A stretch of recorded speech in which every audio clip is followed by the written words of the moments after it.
Hello everybody, it's Tommy and welcome back to my channel. Today we are doing something totally weird that nobody asked for yet again, very parallel to my Monopoly build. I had this idea.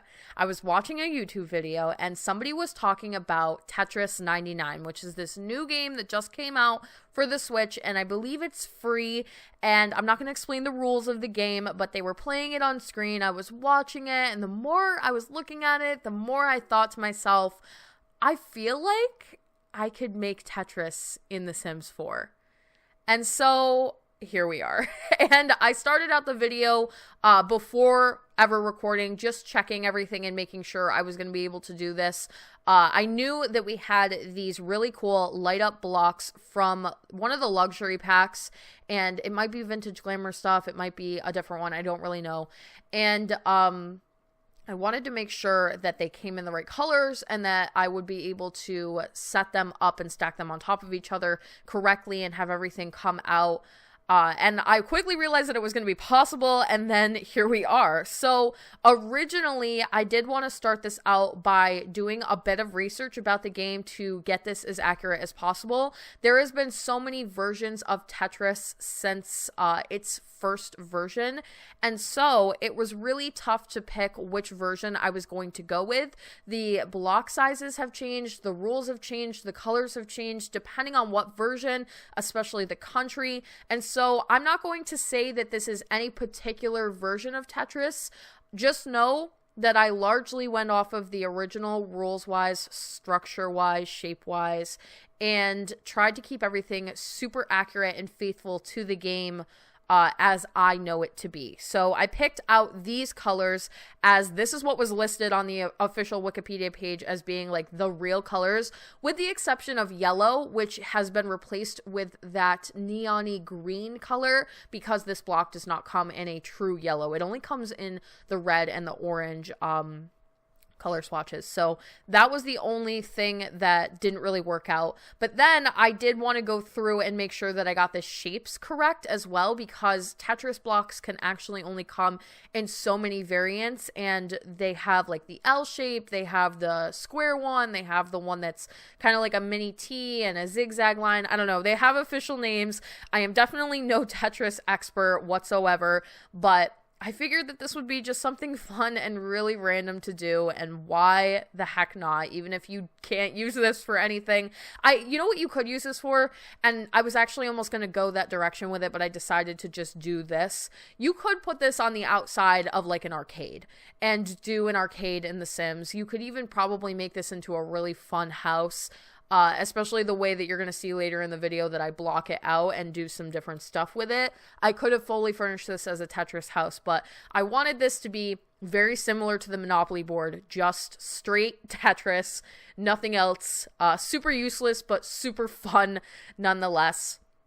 And for reference, I'm actually going off of a real board that somebody was playing, and it had their score on it. It had all of the structures of like where they had previously placed the blocks and everything. So I am just copying that over one for one. I did change some of the colors here and there because some of the colors got a little bit repetitive on one side or another. I think whoever was playing was attempting to match the colors up, but I just wanted it to be very sporadic and colorful and all over the place. So keeping the shapes, but changing the color choices. And I feel like that is a really, really fun way to make it a little bit more bright and colorful. And I did want to have a block coming down from the top that was not quite there yet, hadn't been placed, but was on its way down. So I believe that's the final block that I placed. And I wasn't really sure how far I was going to take this. And it was even at one point just going to sit as just this and nothing else. But we had some time. This did not take me nearly as long as I thought it would. And I decided that with the Monopoly build, I did recreate the Monopoly logo, and so it felt right to attempt to recreate the Tetris logo.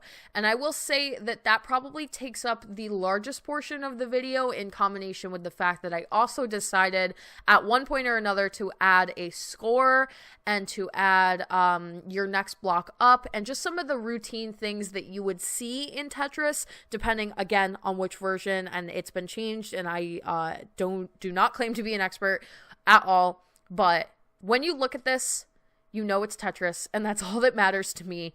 So I found these really cool vertical lights that I don't think I've ever used. They might be for the inside of pools, or they might be an exterior light for the outside of your house possibly. And they had this longer pixelated look to them, and I thought that they would really work for this Tetris logo. The spacing for this was exceptionally difficult compared to Monopoly. Monopoly, I just got it on the first try. I was very lucky with it. This one, I wanted to get it dead smack in the middle. The spacing between the letters on the original logo is not very far. There's literally like a sliver between them, if nothing at all, but I wanted it to also be legible. And then we had some letters that have a diagonal that was tricky to replicate and get the spacing correct so that it didn't look awful. And then, of course, you know, as is usual, and this happened when I did Candyland, so I should have expected it. Once I was completely done with the logo and super happy with it, I decided that it was not perfectly spaced out and it was not going to work. So I had to move every single letter slightly to the right and do it again, basically. But once, I will say, this is something that people always comment and they're like, I have no patience for this. You are super patient for being able to do this. There's something very pleasing about doing it and setting everything up and lining everything up and getting it all to work properly. And it's almost calming. And I listen to a lot of podcasts when I do my builds. So these kinds of builds are very easy to do for me because I can just sit there and listen to the podcast and I don't have to think about anything else. I just have to line everything up correctly, and it's kind of soothing. So even though at one point I do realize that this isn't spaced out, I have to do it again, it was not a huge bummer. It did take me quite a minute, you know, to decide I'm going to move it all over and get it done correctly, because if I'm going to have this come out and have people like it, I want it to be perfect. So, especially because what happened was I wanted to use this tile on the backdrop. I used the original black tile over the entire thing, and then it also came in a shade of blue. Now, the Tetris logo itself has been redone. The letters and the Tetris part have been done in a white, in a gray, in a rainbow, and the background is typically, more often than not, and again, it depends on which Tetris version you're talking about, a shade of blue. And I believe it's supposed to be shaped after one of the blocks that you can use in the game, but a little bit larger in scale. And so I used a combination of the actual glowing cube blocks and that tiled panel background, and then realized, you know, it wasn't lined up correctly and I had to move everything over. So that's okay. That's fine, I guess. This was definitely not the most tedious part of the build, believe it or not. A lot of it was just getting everything to line up correctly, because you can raise items up in The Sims 4, but you cannot get items to lock in that position. So just raising every single individual cube up, I know that that was a very quick part of the video, but it was actually a very long process for me personally to do. And yeah, just fixing everything and getting the R. The R was very difficult. The I was tough because the R and the I overlap each other on the original logo, and I was trying to get them to do so without it being illegible to the point where you can't even tell what it says. And the S looks like a Z. So, you know, just trying to get the overall font using an item in The Sims 4 that is not meant to be used as a writing tool is always a little bit tricky, and I got very lucky with Monopoly that I got it right off the bat and it looked just like it. But I was using plates, and I would argue that plates are a little bit easier to use because they're round and you can bunch them together and get that look going. But the biggest problem with that build was that people who wanted to download it from the gallery were not going to be able to get it in its entirety because of game mechanics. And I didn't want that to be the case this time around. So you'll be happy to know, especially if you like the last one and you're looking at this and you have an idea of something that you could totally use this for, or you just want to have it in your game just for something fun to look at. You can download this on the gallery. Everything will show up. I've already tested it to make sure, and I think all of the screenshots at the end are actually from a different lot. So I did make sure I would place BB move objects on before you try and place this lot, most definitely, because the blocks are probably going to fall down, and you don't want that because then you're going to have to raise them all up individually, and that is what I'm here for. So yeah, we're pretty much finishing off the main part of the Tetris board. It did feel a little bit flat. And when you're playing Tetris on a screen, this portion takes up the center part of the screen, but there is other stuff going around the board, and there are other things that were on display. So at one point or another, I did decide to add a few things. One of them, I wanted to extend around this Tetris board and do a backdrop to even this, and I felt like that would help me for screenshot purposes as well. So I replaced it and then drew some more boxes and made this big cube-like structure.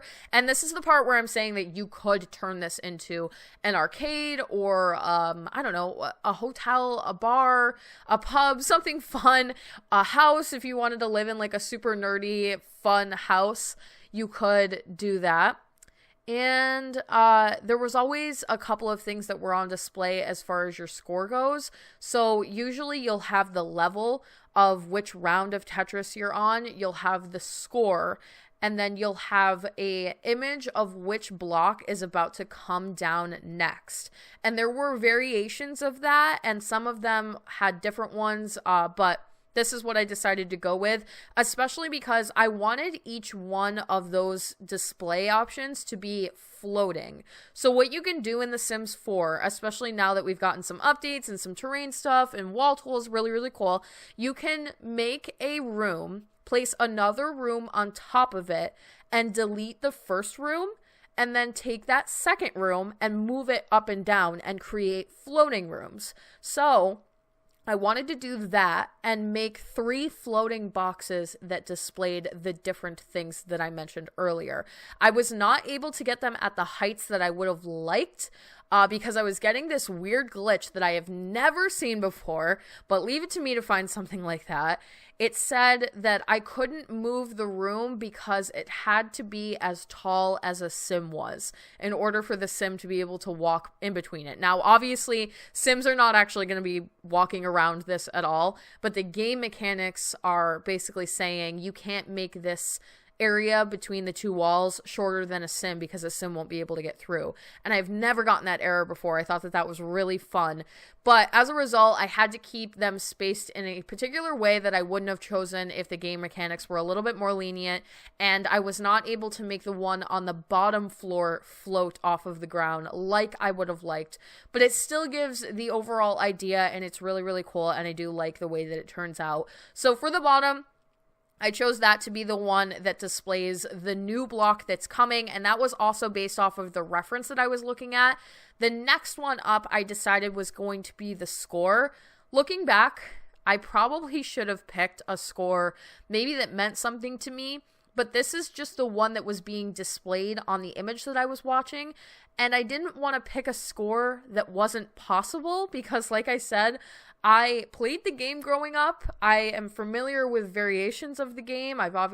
Most people I would say have played a version of Tetris, but I am not an expert on it, so I didn't want to accidentally do some crazy score that you can't even possibly get in Tetris and then have people commenting and telling me I got something super, super wrong, like I always do. So I just decided to go with the one that they were showing because I'm going to assume that that was an actual screenshot from a Tetris game. And I did choose these small pool lights to do the spacing and wording on the score and the level. They're so easy to use. They click to the wall, obviously. They are smaller. They can be sized down really, really tiny, and you can get that good font look to them and really make some cool words. It's a little bit time consuming. I will say the pixel tile backdrops really did help me line everything up, whereas before I haven't always used that and obviously probably won't for certain things, and it's hard to get everything to line up evenly and not have things going at a diagonal. And then, you know, taking those bigger lights that have that more pixelated look, to them and doing a score. And I did want to keep all of the numbers exactly 4 spaces across and 5 down.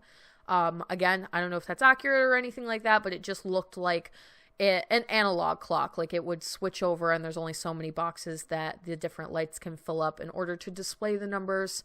Very old-fashioned, traditional looking, just a little old school, a little retro. And I think I picked 6-8, or I think it was 6832 or 6823, which I don't know if that's a good score or a bad score. I have literally no idea. I feel like I've played a lot of variations of the game, but I don't know. Like I've played games that are Tetris, but they're probably not supposed to be, if you get what I mean. Tetris games that are like, they're called like Block Collector or something like that, or mobile games that are basically Tetris. So as a result, you have so many variations of it. And if you've ever seen all of the stuff about the original lawsuit regarding Tetris and the whole like thing behind it, it's very interesting. I would recommend some YouTube videos on it. I don't actually know how I learned about it, but the history of Tetris itself and the original idea around it and what happened regarding it coming to the United States and being created is very interesting. So if you want some nerdy knowledge, look some of that stuff up because it's kind of cool to learn about. And that is basically going to be the end of the video. I did pick stage 4 again because it was what was being displayed on the image I was going off of, and we're going to be rolling into the screenshots. So thank you guys all so much for watching and dealing with yet another build that literally does nothing but just looks cool.